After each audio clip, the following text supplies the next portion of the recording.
नमस्कार विद्यार्थी मित्रांनो, स्वागत आहे आपलं यूट्यूब चॅनल ज्याचं नाव आहे मोहित मोटिवेटेड एक्झाम चॅनल। आज आपण बघणार आहोत TET बद्दल आलेली एक नवीन अपडेट। ती अपडेट कोणती आहे चला तर मग सुरुवात करूया व्हिडिओला। सुरुवातीला व्हिडिओ आवडल्यास व्हिडिओला लाईक करा, कमेंट्स करा, जास्तीत जास्त व्हिडिओ शेअर करा आणि चॅनलला सबस्क्राईब करायला विसरू नका। TET घोटाळेबाजांचा नोकरीसाठी खटाटोप, पवित्र पोर्टलमार्फत भरतीत आघाडी, प्रामाणिक उमेदवारांतून तीव्र संताप। राज्यात शिक्षक पात्रता परीक्षा म्हणजे TET घोटाळ्यातील उमेदवारांनी पवित्र पोर्टलमार्फत होत असलेल्या शिक्षक भरतीच्या माध्यमातून नोकरी मिळविण्याचा घाट घातला असल्याचे आढळून येत आहे। घोटाळ्यातील उमेदवारांना नोकरी मिळत असल्याने प्रामाणिकपणे परीक्षा दिलेल्या उमेदवारांना अन्याय होत असल्याची संतप्त भावना व्यक्त केल्या जात आहे। शिक्षकांची नोकरी मिळविण्यासाठी शिक्षक पात्रता परीक्षा व शिक्षक अभियोग्यता बुद्धिमत्ता चाचणी परीक्षा उत्तीर्ण होणे बंधनकारक करण्यात आले आहे। सन 2012 नंतर सेवेत लागलेल्या सर्व शिक्षकांना TET परीक्षा उत्तीर्ण होण्याची सक्ती करण्यात आली होती, मात्र बहुसंख्य जणांना परीक्षेत यश मिळालेच नव्हते। सन 2018 ते 2020 या कालावधीत झालेल्या TET परीक्षांमध्ये सुमारे 8,000 उमेदवारांचे गैरव्यवहार केल्याचे प्रकरण उघडकीस आले होते।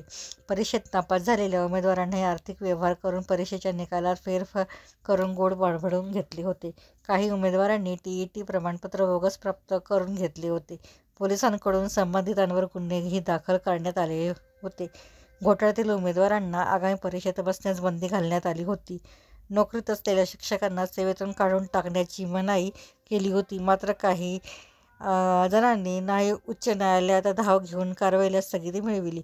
काही उमेदवारांनी पुढे गुन्हे सिद्ध झाले नसल्याचा कांगावा करत पवित्र पोर्टल व शिक्षक भरतीच्या प्रक्रियेत सहभाग घेत नियुक्त्या मिळविण्याचा खटाटोप सुरू ठेवला आहे।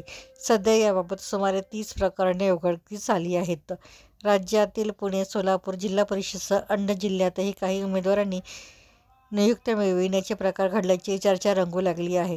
अधिकाऱ्यांनी घोटाळेबाजातील उमेदवारांच्या नियुक्तीस तीव्र विरोध दर्शविला, मात्र त्याकडे सोयीस्कर दुर्लक्ष करत त्यांना घाईघाईने नियुक्त्या देण्यात आल्याचे बोलले जात आहे।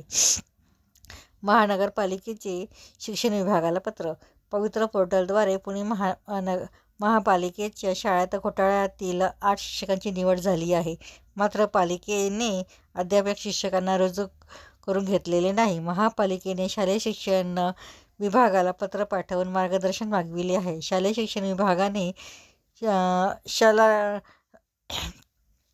शाळांकडे योग्य त्या निर्देशांची पत्रही पाठविली आहे। तर ही होती TET बद्दलची आलेली नवीन अपडेट। अशाच नवीन अपडेट बघण्यासाठी व्हिडिओला लाईक करा, कमेंट्स करा, जास्तीत जास्त व्हिडिओ शेअर करा आणि चॅनलला सबस्क्राईब करायला विसरू नका।